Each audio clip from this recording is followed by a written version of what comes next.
So what was I going to say? Yeah, if you are a member of my class, you already know the drill. We're talking about emotes, overlays, branding in general today. It's going to be a lot of fun. If you're not in my class, welcome. We're going to talk about branding, overlays, and emotes, the creating thereof, and kind of inspecting other people. Cable, do you want to introduce yourself? Yeah, hi everyone. My name's Cable. I've been a Twitch streamer for a little over 9 years at this point. I've been around since the early days of the website. I've also been an affiliate since it launched. I have no experience in making my own overlays and emotes, but I have gone through quite a few of both of them in the time that I've been on here. I'm going to be honest with you. I don't have a lot of experience either, but that's going to be the fun of it. I'm pretty sure we can create some overlays, some emotes, and some branding. But let's talk a little bit about Twitch branding. Okay, here we go. So let's talk about branding. Cable, how important is branding on Twitch? I'd say it's fairly important. Generally speaking, you'll see a lot of the larger streamers have, custom overlays. They have a name they go by on all their different social medias. They have, panels and emotes and everything that are all tied to themselves or, their character or whoever they're trying to portray, on Twitch. It's definitely very important if you want to grow to have a consistent brand identity across all of your platforms when you can. But that's something that a lot of newer streamers, I notice, tend to ignore, at least for a little while. Okay, no, it's true. And for those who aren't in my class and anyone else, when we start this class, we start that first 10 streams where really it's just cutting your teeth on Twitch, just hopping in, hitting go live, and really not worrying about your branding as much.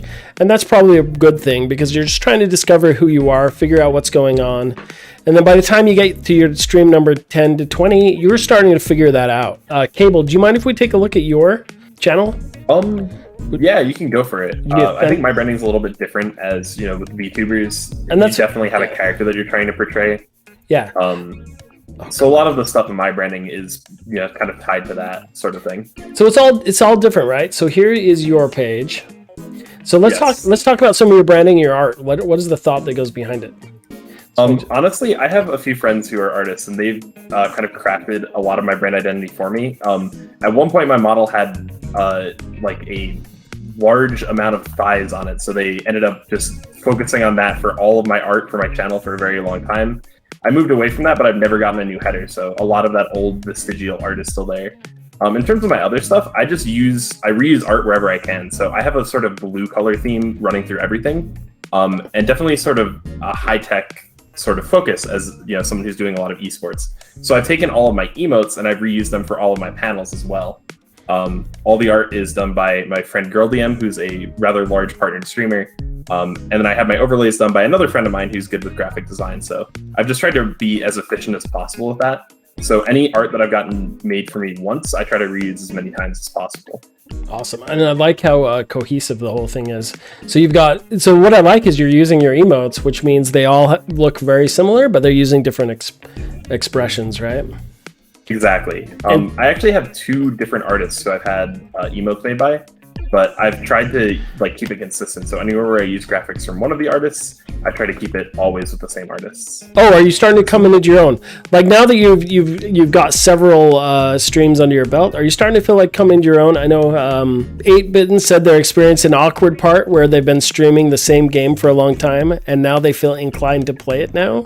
Yeah, that's definitely true. If you get big playing a certain game, you're definitely going to feel more like you're tied to that game in a sense.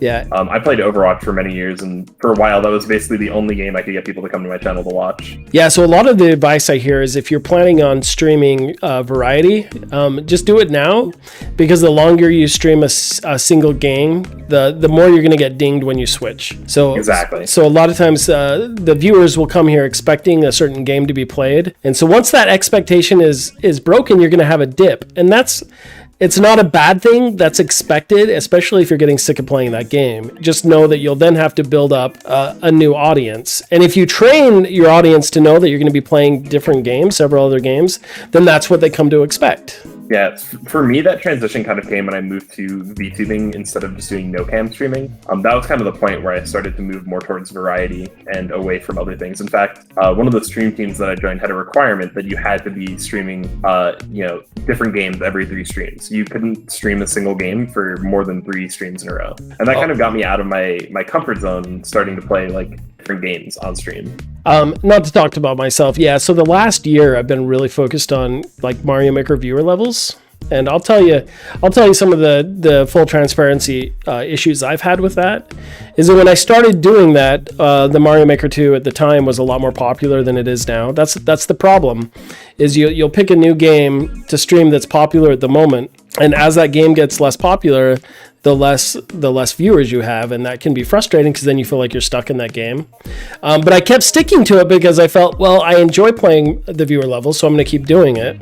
And I met a lot of nice people, and that came to be the expectation. And I still experienced growth from it, but I got kind of tired of doing it. And even playing the same game in a different mode, I was like, you know what? I just want to play Endless Expert and not really worry about keeping track of viewers' levels, not really catering to them.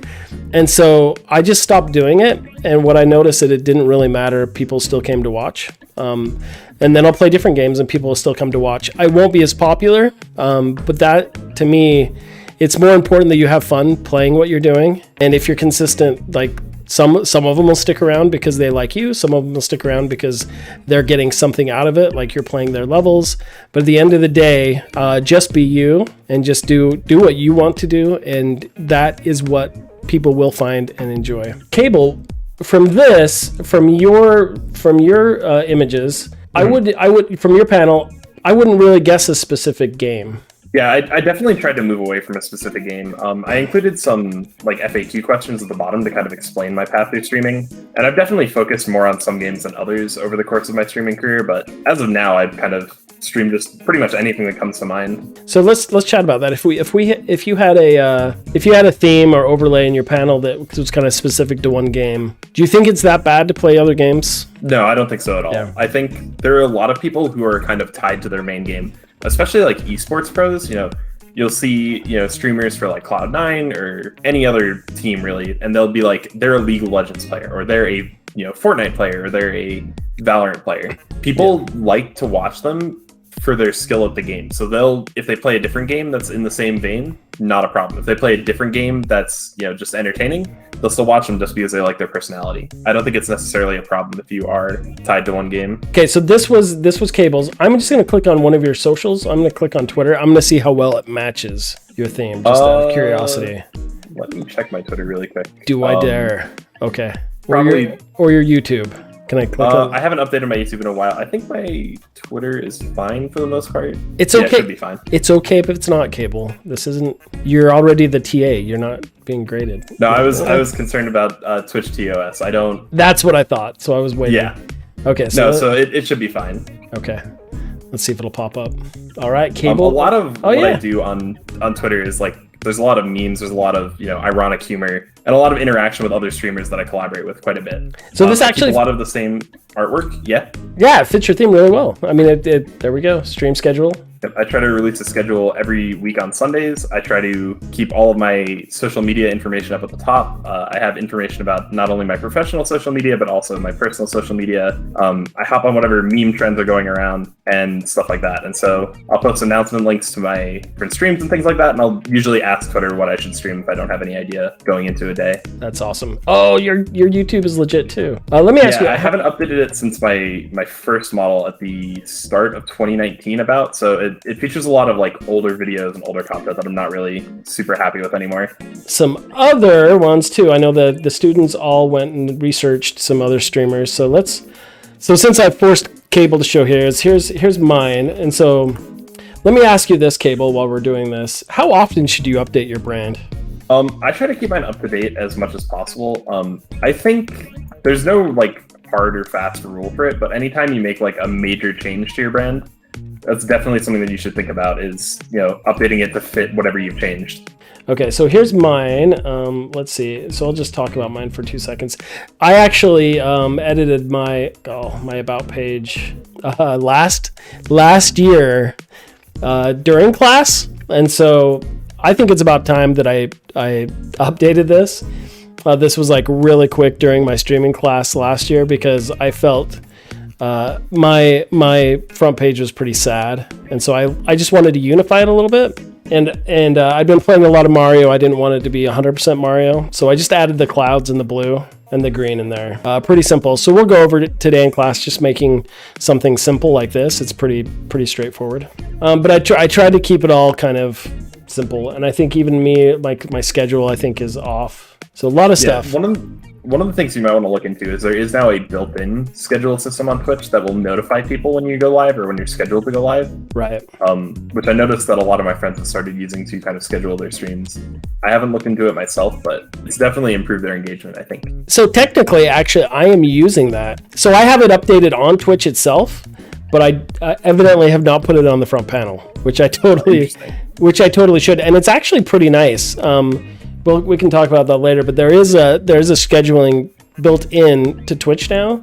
And what's nice about it, Aiden, is you can like just click take the week off or anything like that, and it'll take that week off. But just like you're doing on Sunday on Twitch, you can just set those reoccurring days to just always be on, and you can set there's a lot of parameters in it. It's actually pretty darn handy. So that's my boring page, and like I say, I keep it pretty simple. Before we get into making some overlays for the class, let's check out some of the streamers that you all looked at and talked about this week. In chat, share a link to one of the streamers you want us to check out, and we'll look at it and comment on it.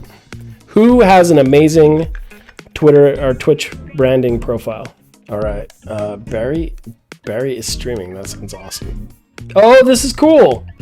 So Barry is streaming. So if you just looked at this, what kind of streamer would you think this is? My initial thought is art streamer, honestly. From the kind of look of the panels, it looks like definitely someone trying to show off their own personal style. And what I've noticed is that a lot of artists tend to have very interesting panels, like usually in a hand-drawn style. This is really nice. I like the shape language. Different shape language, but very cohesive. But already you can see a huge variety just between Cable, myself, and this guy. Barry is streaming. Top of the tower to ya, laddies. Let's check out one of their. Let's check out their YouTube. Barry Kramer, 214,000 subscribers. Way to go, guy. Okay, Barry's streaming. Let's try Menga TV. I am the only Jenga streamer. What? Checking out, just chatting, Menga TV. This is the Jenga streaming? How awesome is that? Okay. I am the only Jenga streamer on Twitch. Yes, you read it right. I build Jenga live and people actually watch it. That's impressive. That is impressive. Look at this. Look at this profile, my friends. I give up. This is beautiful. It's a thing of beauty. So he's got a Reddit and a YouTube. Viewer leaderboard for gifting subs. Wow. And the Jenga leaderboard. That is awesome. Okay, let's check out another one. Critical Role. Okay, Critical Role. Oh, this is cool. 702,000. Let's check out their profile. All right. So I have no idea what these people stream. Can anyone guess just by looking at it? Especially the name Critical Role. Oh, D&D, surprise. Oh, I had no idea. Hexomega and Snow Cactus just enlightened me. Dungeons & Dragons, that's awesome. So they're obviously very nice. So this is what I noticed on a lot of streamers' panels. I know this is a bigger group, but they also go for symmetry and like style. Like they have all the longer rectangular, the longer rectangle ones, and then the two below it, just to keep it all cohesive. Works out really nice, right? Yeah, if you can get the text on the art, that's definitely going to help with your organization, especially if you have multiple like layers of panels. Yeah. So it's not just about the art, but it's also how they're organized for display. This looks very professional, extremely professional. Like they really care about their dice rolls. And this is kind of like burnt paper, like it's old parchment that it's all written on. Okay, let's go to the next one. Girlfriend reviews. Okay, what do we have here? So girlfriend reviews. So what, let's see what this one's all about. It looks like there are two people in the avatar. All right, so this one, very interesting. How well does this profile work? It's okay. I think it's a little plain. Super plain, right? I know the channel pretty well, but their layout doesn't really tell me anything about what they do. Mm-mm. Right? the main thing is that it's just like a collection of links rather than, information about their channel or what they're doing or, what kind of content you can expect to see there. Yep. I would really say just advertising for other forms of social media. Oh, so welcome to the Girlfriend Reviews Twitch channel. Here you can watch Shelby and Matt capture footage for their YouTube channel, as well as just goof around and have a good time. Really doesn't tell you a lot, right? So it looks like with the blue, they kind of matched the blue in their logo, but I kind of expected some blues and pinks, a little more like you see in the leaderboard when I checked it out. Just so everyone knows, the panel art here that you see on this channel, I'm pretty sure you can find for free just about anywhere. So this, I would say, and Cable, I would love your opposite opinion. This is kind of the bare minimum of like something that would take probably a short amount of time to set up. I generally agree. I think that's a pretty simple layout overall. And this is better than nothing, hands down. Definitely. I would say. I think that you need to have some sort of panels. Yeah. And so I'm going to show, I have a couple, there are a lot of free ones. There's some I'm going to show in just a little bit where you can actually, like tonight, you could just download free panels and overlay. This actually happened when Mixer shut down. A lot of artists created some like panel packs and stuff just to help people transition to Twitch. And so there's a lot of free stuff out there. But yeah, not quite what I expected. I kind of want to check out this one though. So even with that panel, I just gave them a follow. I want to see what they're all about. 200,000 followers. They must be doing something right though. Obviously they don't care about this stuff, and maybe they don't have to. They're partnered. It's super fascinating what people really care about. Pleasantly Twisted. Let's check these out. Oh, interesting. This is cool. What do you guys think of this one? What kind of stream is this, if you had to check it out? Hexomega says, I wonder if they like wine. I'm definitely getting the wine vibes from this. Yeah. Based on their challenge runs, this is pretty packed, though, I think. I think a lot of this is not extraneous, but it's definitely a lot of content to put down here. The sponsors, obviously important if you're sponsored. The charity things, that's for what's happening this week, so that's good to have there. But when you have to scroll down this far, don't expect people to get to the bottom panels all the time. There's quite a bit of information here. So this is interesting because I think this is up for debate in the chat. Do you guys think this is too much information? Because I would almost say you want to send the viewer where they want to go quickly. But when I find someone that I really like on stream, I kind of want to get to know them, and I'm kind of disappointed when their like profile just says like I suck at games. Don't be a jerk, right? Oh, so here's their about me. I have a cussing, wine, and tea problem. I chill in RPGs and rage at roguelites. I'm 3 seconds from a mukbang stream. But, I mean, there's also a problem with that where you're expecting people to put in the effort to go through that link and then go through all the other information that you have. Right. Definitely leaving it on the same page is a better choice. The harder thing is getting people to actually engage with it and read it. Yeah, I think that my gut feeling is, for the most part, most people never go to your profile unless they're really interested in you and as a streamer. Usually they'll just stick on your actual stream itself. So if you think about it, you kind of think of like a newspaper, right? So this is on a newspaper. This is what you would consider above the fold right here.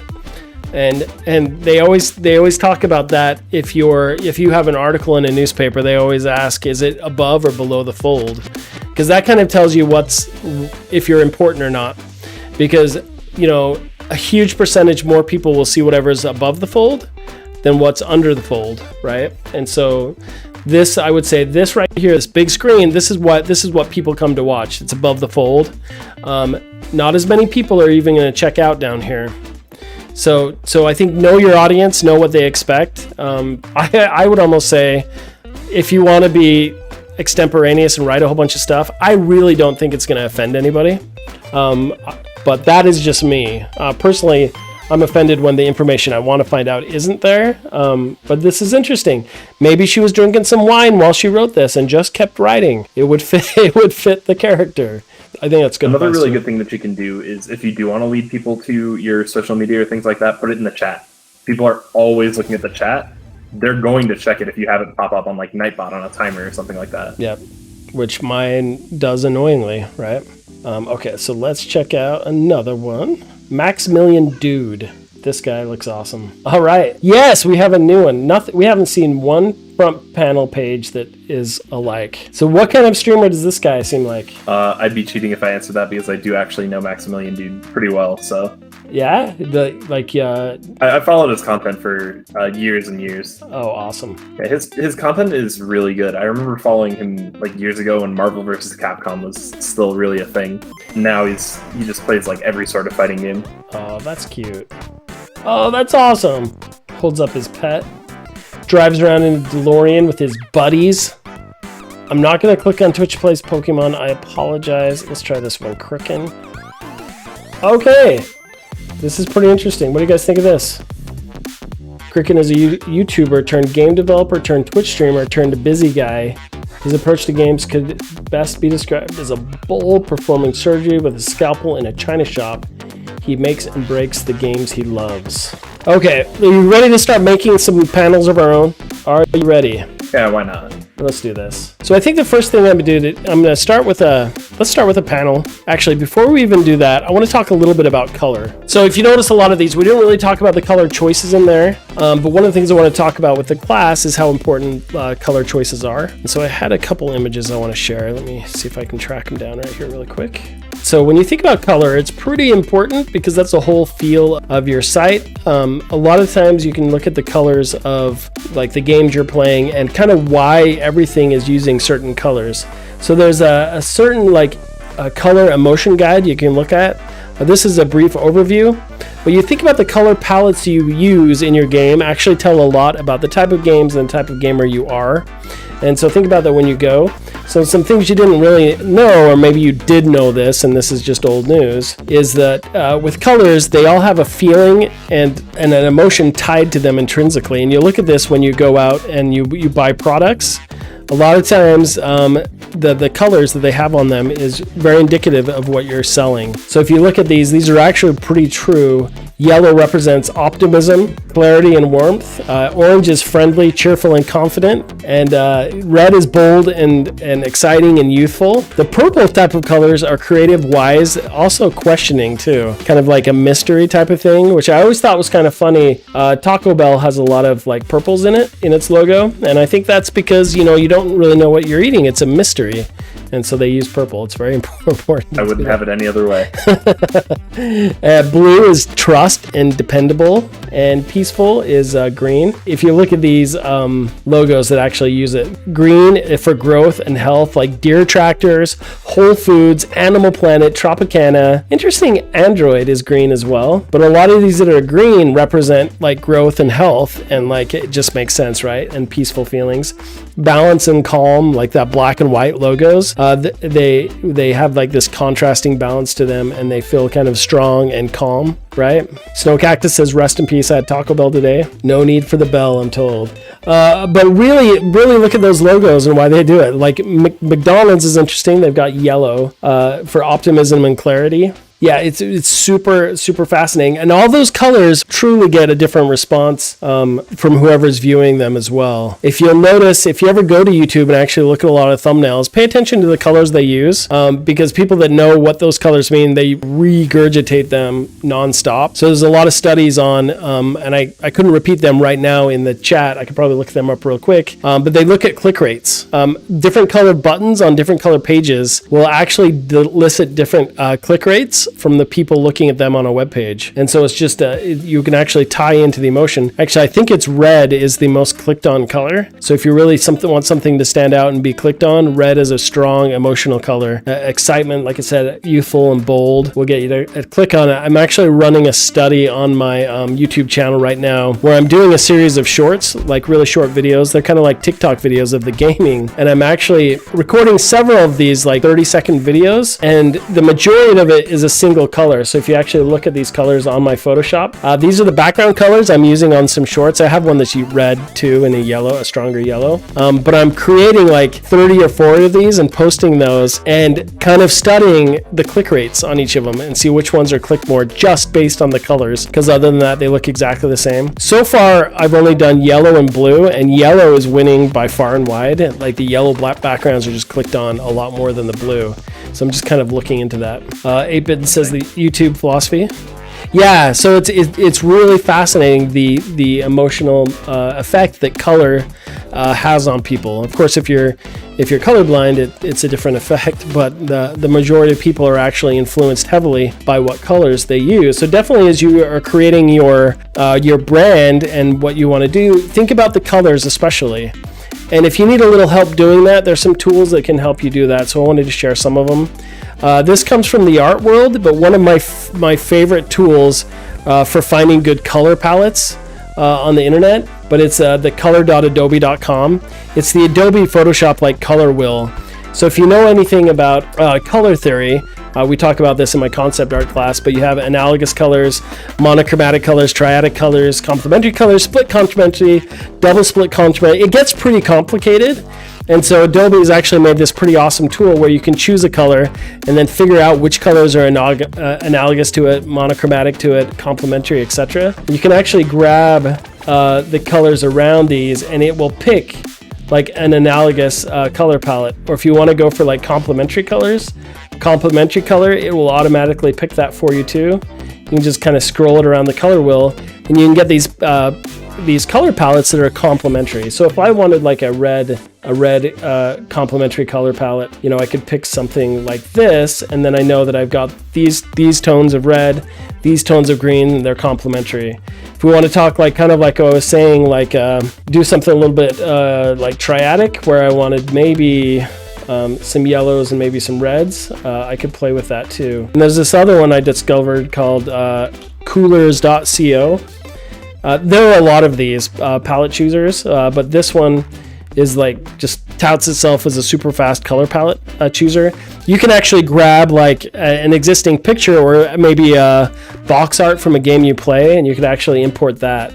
But you can just start the generator too. You can explore trending palettes that are really popular. But what's kind of fun about this one, but this one's kind of cool, you can just generate new ones or just hit the space bar and kind of, I'm totally messing it up. But you can flick through these color palettes, find color palettes you like, and then you just use the hex keys on them to copy those off into Photoshop or something else. Kind of helps you decide a really nice color palette for your branding to help you on.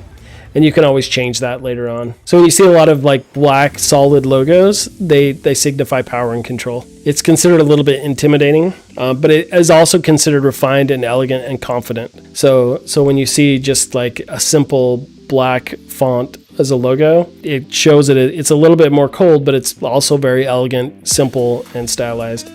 And intimidating, so there's definitely times to use that too. All right, this one's kind of cool. We'll use this one today for our for when we play around. Okay, so we have the hex codes here. If you write those down, you can plug those right into Photoshop. You know what? Let's start with an overlay.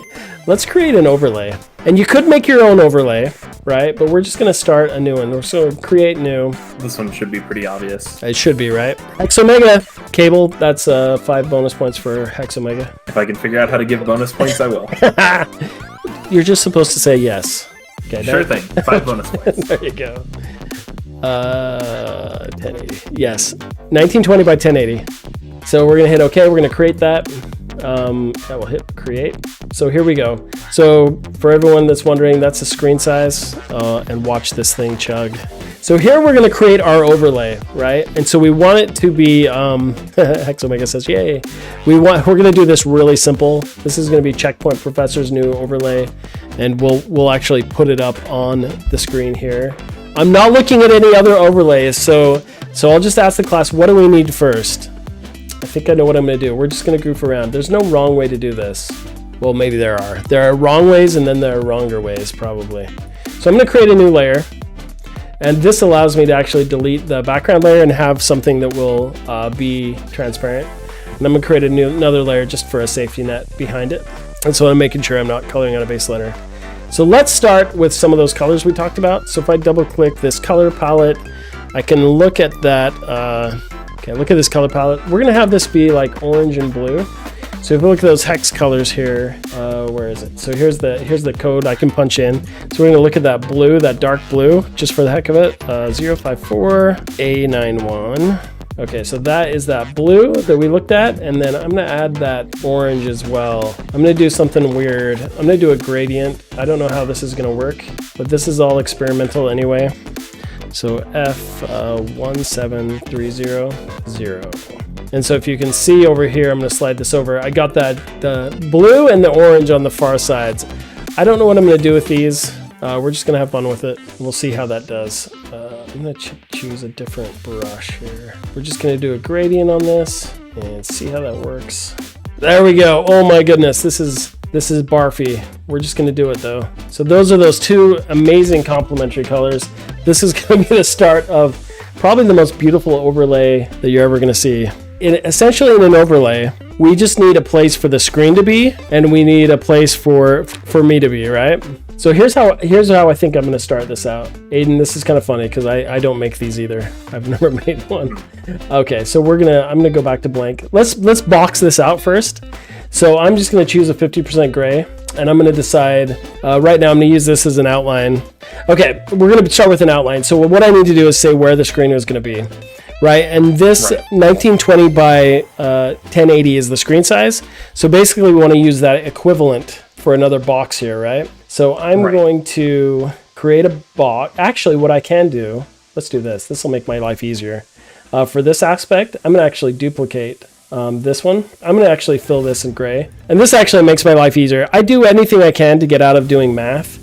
This overlay with just a gray box, this is going to be my template so I can decide where I want the screen to be on my overlay. And what I can do now is edit free transform or Control T. So this is at 1920 by 1080. So if I scale this without distorting it, it still keeps that aspect ratio. So this is where I decide where I want my screen to be. Okay, chat box on the right. Fair enough. So we're gonna leave chat box on the right, camera right below it, and then space for your newest follower, newest subscriber, newest donation on the bottom generally. Perfect. Okay, so let's do the next thing. So chat box next, right? Okay, so let's do this. Let's hold down Alt, and we will just click this over, and that should create a new layer. If it doesn't, I will be very upset, and it did. So I'm gonna go to Edit, Free Transform again. This time, I do not want it to scale as a whole. I think I pushed down Alt. Let's try that. Nope, Alt is not right. So hold down Shift, and I can just scale it in whatever shape I want. So this is going to be the chat box. Okay, so what else did you say I needed? Usually a chat box, an area for your camera,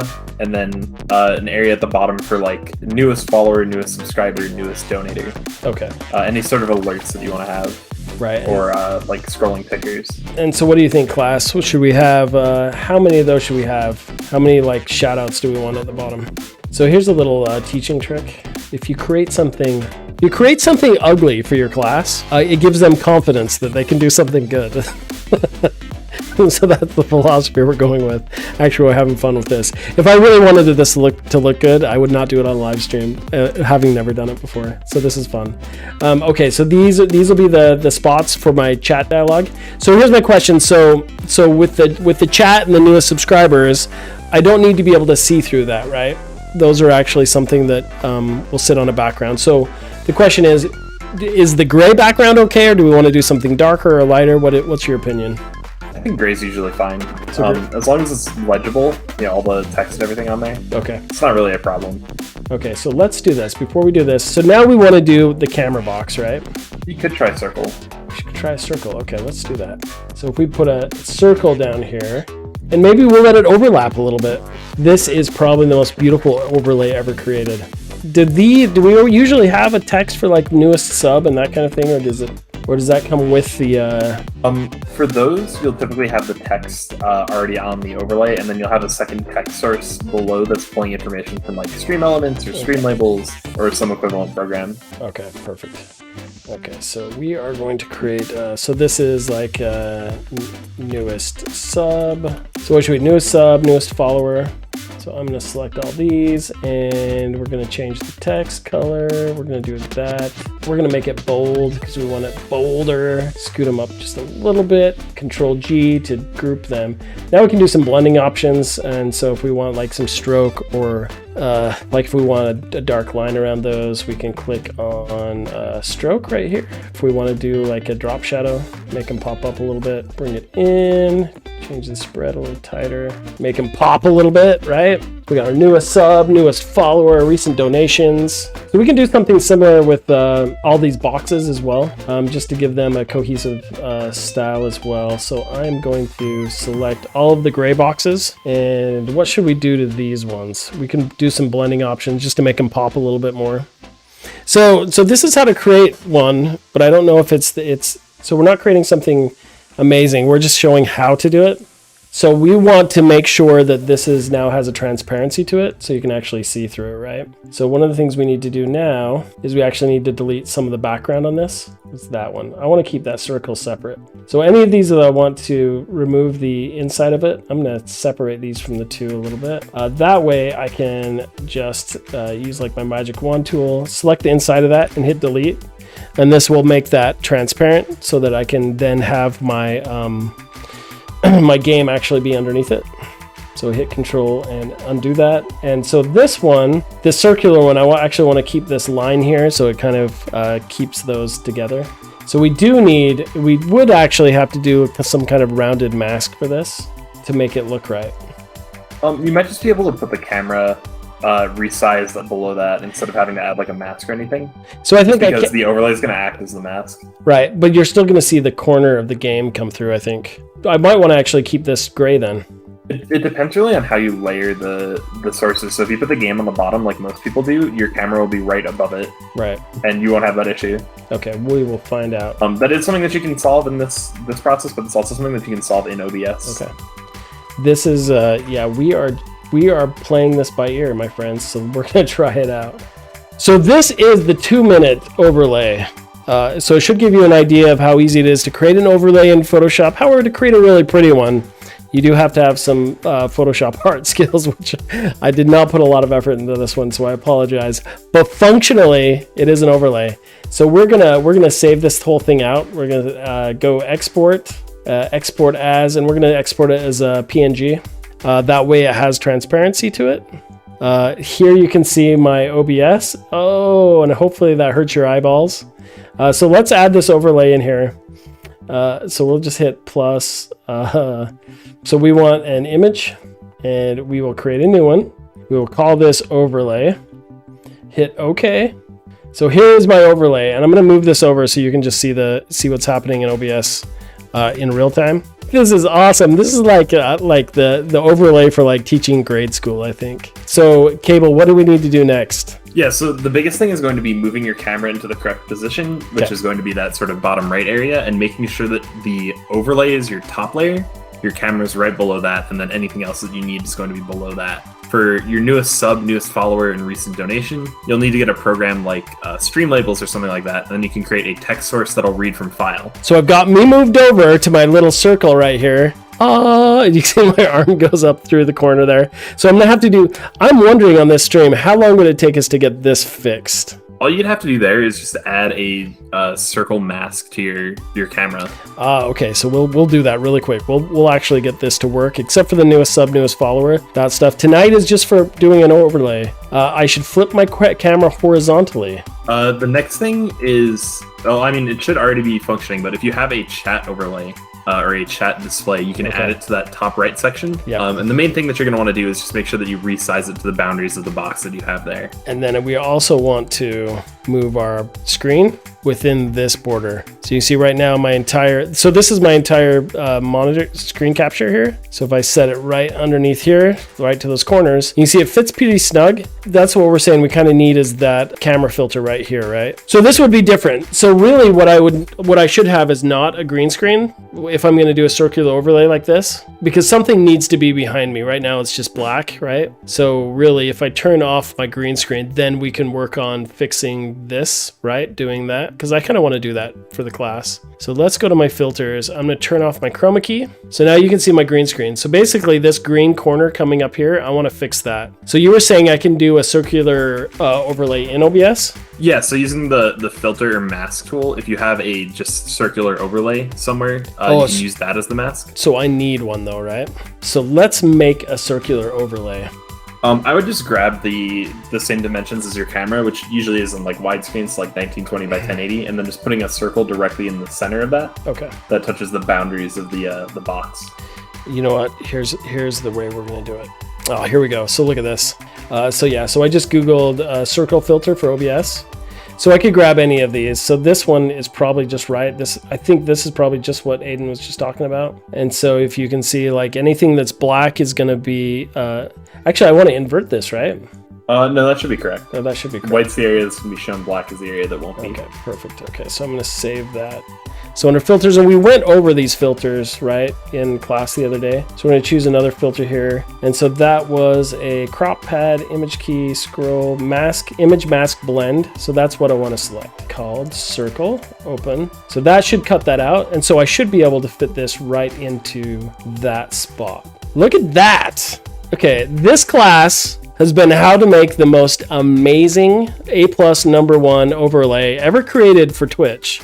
This may not be pretty, but we did go over every step on creating an overlay, and maybe a little more with doing the circular one. The square would have been easy, but that's pretty darn straightforward. But actually doing the circle blend is a little more difficult. One other thing with overlays, if you do decide to make your own, don't be afraid to kind of experiment with other types of overlays. This one's definitely a very robust overlay, but you can also do much more minimalist versions. I personally, I don't have an area for my camera. I don't have a chat box. I just have an area at the top that says newest follower and a person's name. It's entirely up to you what kind of style you want, and yeah. And since what affordances you need. and since we're talking about that, it also depends on exactly what you're saying. Scott kind of mentioned that he does more overlays. He doesn't like dealing with a green screen. I think at one point in Twitch history, it was very popular to use a green screen. Now it's more people like to see the vibe. They like to see what's going on in the background. And so they kind of moved away from those, as well as when you have a green screen, you're taking some of the game's real estate away. So it really depends on the type of stream and the way you like to do it. If you look at someone like 3D Mentor, for example, he did the exact same thing I did with the circle, but he cut out his little logo shape, right? And he doesn't have an overlay per se. That is his overlay, is that cutout for his logo, and he's inside it. And then I think he has like just a band along the bottom that has his most recent subs and some information. And I think a black square for the closed captioning he uses. So form follows function with an overlay. It really depends what you want to have, the functionality you want to have with it. That kind of dictates what kind of shape and size and scale and all of that stuff on it. So those images that you saw for the front panel, they typically, you can have them have transparency if you want as a PNG, but typically they don't. I guess unless they're an interesting shape. Most of them are just like rectangles, right? Same kind of process with adding text, etc. Emotes themselves are very simple as well. We're going to do a really quick dirty emote in just 5 minutes because we want to hurry really fast. So I'm not going to hand paint it, but I'm going to go over the process of creating it. So when you create a new emote, you notice I'm doing it 112 by 112 width and height for an emote. Those are the large size of emote you want to do. Really, technically, you can create it any size that's 1:1 up to 4K, but that has to be less than 1 megabyte in file size when you submit it. It used to be that you had to submit a 112, a 56, and a 28 pixel 28 by 28 pixel emote when you submit it. Now they only require the 112 and above. This you can see is the square. I think just to do this really fast, same type of thing. If I create a duplicate layer here, it then allows me to, what I wanted to create was a new layer, not a duplicate, because that's white. So really quick, this is like the logo I use for my website sometimes. It was actually drawn by my friend Nathan Lindsay, but I just thought, okay, this would be a really quick emote to make. So actually, before I even paste it into my new image, you can see this is already really small. If I look at this image size, this one's 300 by 300, which is fine. I'm actually going to use my magic wand tool and select on the outside, and that will select all the white border. And now if I go to select inverse, it will just select that face, that logo piece. So I'm going to hit Control C and copy it and go to my 112 by 112 and hit Control V, and you can see it pastes it in really big. So just like we did before, I'm going to hit Edit, transform, free transform, and I can grab this and scale it into this size, which is a square. And I can kind of tuck it in as tight as I can, because the larger the image is, the better it's going to be shown, because it's very small. So even right now, this is at 300%. So if I double click on that, it looks pretty not amazing now. But if I go down to a 100%, you can see that logo kind of pops out. I think it actually, like in all honesty, because the colors are so similar, probably needs a little bit of adjustment. So I'm just going to use bright and contrast really quick and hit OK. So now when it scaled down, it might be a little bit more visible, but really this is all there is to it. Export as PNG. We can just save that out. It's got a transparent background. Now if I go into Twitch, I can actually just upload that as an emote, and now potentially my chat can now use that as an emote if I've unlocked those as an affiliate. And so just to check out the sizes too, remember this is 112 by 112. That's the actual size right there. But they go as low as 26 by 26. So if I change this to 26 by 26, you can see it's going to be pretty tiny, and maybe the whole thing will crash. Maybe Photoshop will crash, which it literally just did, which really ends our show. But I was just scaling down. We'd already saved it, but that was a really quick and dirty of how to make that. Hexomega asks, is there a good place to find decent free emote designs? So I don't know about free emotes. One of the things I said I was going to do on this is go to Fiverr. We're just running out of time. One thing you can do for emotes is there's a program called Better Twitch TV and also Frankerface Z that both allow you to add like community-made emotes. So they use those for like poggers or like other emotes that are commonly used on the site but aren't included with Twitch. Free overlays. I think Streamlabs has some. Yeah. If you use Streamlabs OBS, you can just add some. Gamma Ray's channel. She posted some. Do you still have that link, Gamma Rays? Here we go. So this is one that she'd posted. It's a Twitch panel maker. Oh, so look at this. Look at this. And these are the one cable. These are the ones we looked at. Fine. These are the ones we looked at before. They were kind of like that. Generic ones. So you can have these free-made panels right here, and there are probably some overlays here as well. In Discord, we should share kind of a resources page with this kind of stuff on it. I had found one while I was looking. I'm going to write this down really quick. It's this Twitch streamer. She does art as well as branding stuff on Twitch, and she had done some resources here. Like she said, this is one of the ones I was reading. It said, in light of the recent Mixer shutdown, I'm offering this panel set optimized for Twitch, completely free, in order to help new streamers who need a fresh start. Also, I'm offering discounts on all custom work for Mixer streamers moving over. And so like things like this you could use where they so a lot of people just give free panels. Plugged in Gamer says so both. Okay, pulls out Molotov cocktail. No, don't do it. You'll be okay. You'll be okay. Yeah, with the 10 streams, if you've been doing your streams pretty regularly, like 3 or 4 times a week, you should probably already be at the mark. But if you haven't, it's 1 hour a day. You have nobody to blame but yourself. I'm sorry. You're all awesome. All right, chat with you soon.